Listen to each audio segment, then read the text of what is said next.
दोस्त, आज अपना यूट्यूब चैनल पर फेसबुक पर आज शंकर जी के बहुत सुंदर भजन लेकर के आइल बनी।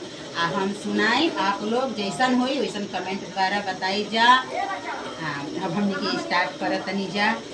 हमरा चैनल के सपोर्ट करी जा बार बार, छोटी बहन समझ के आप लोग से हमारी यही अर्जुन विनती बाटे।